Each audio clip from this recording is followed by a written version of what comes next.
So కవిత గారు, మరి మన రెసిపీకి కావాల్సిన ఇంగ్రీడియంట్స్ ఏంటో చూద్దామా? ఫస్ట్ చిల్లీ ఇవి పచ్చిమిర్చి లైట్గా చిన్న పీసెస్లో కట్ చేసుకోవాలి, లైట్గా కారపొడి, ఓకే, అండ్ పొటాటోస్ బాయిల్ చేసుకోవాలండి. అండ్ ఇది దోశ బ్యాటర్. ఇంట్లో మిగిలిపోయిన అంటే రెగ్యులర్గా 2-3 డేస్ ఇదే దోశ ఇదే వేయలేం కదా, అలా దాంతో మిగిలిన దాన్ని కూడా మనం ఇలా పిల్లలకి సింపుల్గా పొటాటోస్తో బైస్ చేసి పెట్టడానికి. నెక్స్ట్ లైట్గా సాల్ట్, పోపుకి ఆవాలు, జీలకర్ర, జస్ట్ కలర్కి పసుపు వాడి సరిపోతుంది. ఓకే అండి, ఓకే. ఇప్పుడు ప్రిపేర్ చేసుకున్నామండి. మనం ఆల్రెడీ ప్యాన్ ఆన్ చేసుకున్నాం కదా, ఇవి ఫ్రై చేసుకోవడానికి సేమ్ ఈ డిష్ కూడా అంతే, మనకి ఎక్కువ ఆయిల్ అవసరం లేదండి. ఓకే, సింపుల్గా లైట్గా జస్ట్ 2 టేబుల్ స్పూన్ సరిపోతుంది. ఓకే అండి, ఎందుకంటే మనం ఎక్కువ ఇందులో ఏం డీప్ ఫ్రై చేయం, పోపు చేసుకుంటాం కదా. పోపు కంటే కూడా తక్కువ ఆయిల్ పడుతుంది. నేను అదే చూస్తున్నా, ఎంత హెల్త్ కాన్షియస్ కాకపోతే. ఇది కూడా మీ హస్బెండ్ నేర్పించారు? లేదండి, ఇది నాది. సరే. యాక్చువల్లీ మనం ఇలాంటి మిగిలిపోయిన పిండితో రెసిపీస్ ఎక్కువ ఎక్స్పెరిమెంట్ చేస్తాం కదా, అందులో సక్సెస్ అయిన ఎక్స్పెరిమెంట్ ఒకటి. Successful and experiment successful, so అందుకే కదా. ఓకే, భయపడక, ఇది సక్సెస్ఫుల్ది, అందుకే నేను మీకోసం తీసుకొచ్చాను. Actually thank you so much. మీరు భయపడిన అవసరమే లేదు. ఇంటికి కూడా తీసుకెళ్ళి తింటారు. నాకు కాల్ చేశారు, కవిత గారు ఈ రెసిపీ ఒకసారి చెప్పండి మళ్ళీ. అంటే అలా ముందే డిస్క్లైమర్ ఇచ్చారు కదా, నాకు అస్సలు వంట రాదు అని చెప్పి. అది 5 years లో ఫుల్గా నేర్చేసుకున్నాంలేండి. ఇంట్లో ఖాళీగా ఉంటాం కదా, ఫుల్గా నేర్చేసుకున్నాను. మళ్ళీ ఎవరు మనల్ని అడగదు కదా నీకేం రాదు అని. ఎస్పెషల్లీ హస్బెండ్ వాళ్ళ మమ్మీ డాడీ, ఇంటికి వచ్చే చుట్టాలు, ఇలాంటి వాళ్ళకి మనం చేసి పెట్టాలి కదా. మనం తినే టైం అయిపోయిన తర్వాత అయిపోతుంది, మ్యారేజ్ అయింది అని అంటే చేసి పెట్టే టైం వస్తుంది. సో నేర్చుకుంటాం. లైట్గా జీలకర్ర, ఆవాలు అండ్ పచ్చిమిర్చి. ఓకే,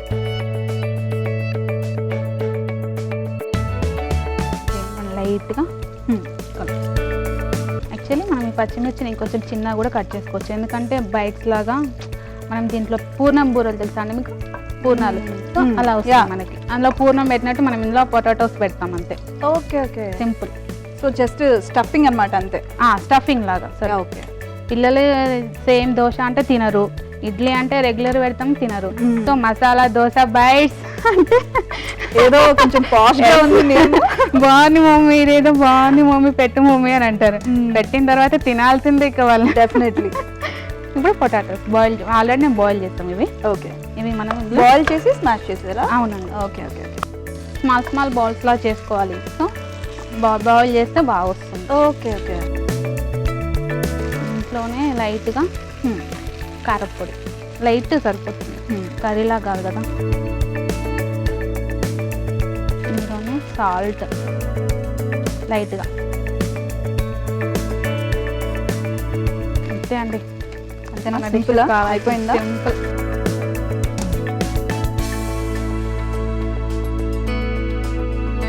ఇది సరిపోద్దండి. స్టవ్ ఆఫ్ చేసుకొని ఇది కొంచెం చల్లగా అవ్వాలండి. ఓకే, చల్లగా అయిపోతే మన రెసిపీ ఈజీగా అయిపోతుంది. ఒక 5 minutes.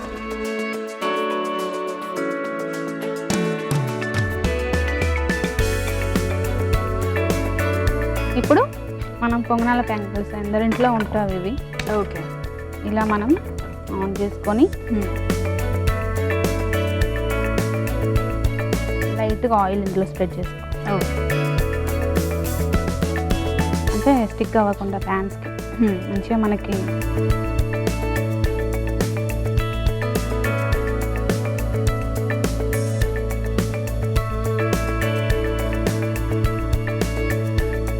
తర్వాత లైట్గా వేడైన తర్వాత మన దోశ బ్యాటర్ ఉంది కదండి, ఈ బ్యాటర్ని మనం ఇందులో వేసుకోవాలి.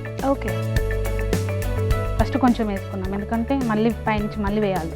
బైట్స్ పైన లోపల పెడతాం కదా, సో కొంచెం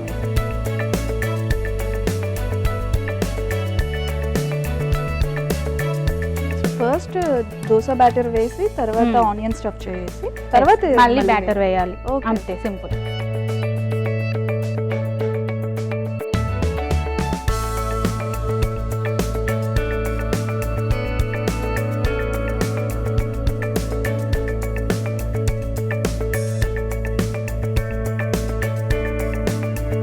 నెక్స్ట్ మనది బ్యాటర్ ఉంది కదండి, దీన్ని లైట్గా చిన్నగా ఇందులో వేసేసుకోవాలి. సో అవి వేగిన తర్వాత వేగన అవసరం లేదు. ఓకే, ఓకే, ఫస్ట్ వేసేసుకోవాలి ఇలా, అంటే స్టఫ్ చేసుకున్నట్టుగా. ఇలా వేసేసుకొని అది వేగినాక వేసామా అది అది క్రిస్పీ పైనదేమో ఇట్లా 2 కలర్స్ వచ్చేస్తామండి మనవి. ఓకే, 2 కలర్స్ వస్తే మళ్ళీ దానికి ఏం పేరు పెట్టాలో తెలియదు పిల్లలు. వాళ్ళకి పేరు చెప్పాలి కదా మనము టెంప్టింగ్ గా. వేసండి నేమ్స్ కొంచెం సేమ్ రెసిపీ అయినా సరే నేమ్ చేంజ్ చేసామా వాళ్ళకి డిఫరెంట్ ఫీల్ వచ్చేస్తుంది యాక్చువల్లీ చెప్పాలంటే. ఓకే, మమ్మీ ఏదో డిఫరెంట్ చెప్తుంది అంటే డిఫరెంట్ ఉంటుంది, ట్రై చేద్దాం అని సో ఈ 5 years లో బాగా ట్రైన్ అయ్యారు అనమాట మదర్ గా. అవునండి, పిల్లవగానే 2 పిల్లలు వచ్చేసారా, వాళ్ళని ట్రైన్ చేయడం కదా, నేను ట్రైన్ అవ్వను ఎక్కువ. తర్వాత పైనుంచి మనం ఇలా సింపుల్గా వేసేసుకోవాలి. ఓకే,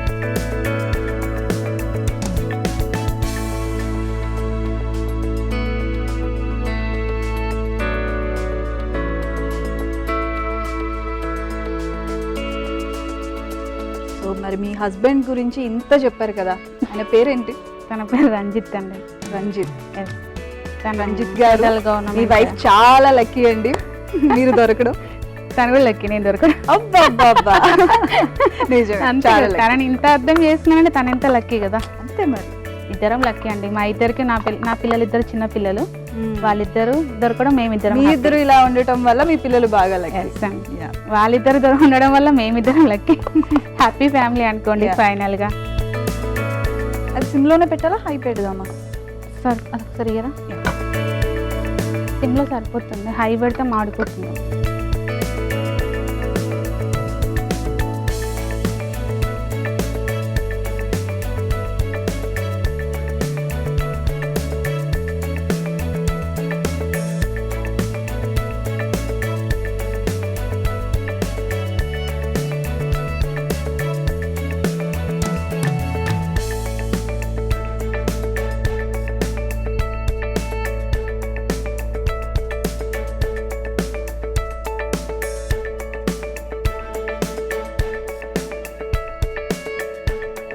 ఓకే అండి, కంప్లీట్ అయిపోయిందా మన రెసిపీ ఓవర్. కంప్లీట్ అయిపోయింది. గ్యాస్ ఆఫ్ చేసుకొని డిష్ అవుట్ చేసుకోవడం. ఓకే,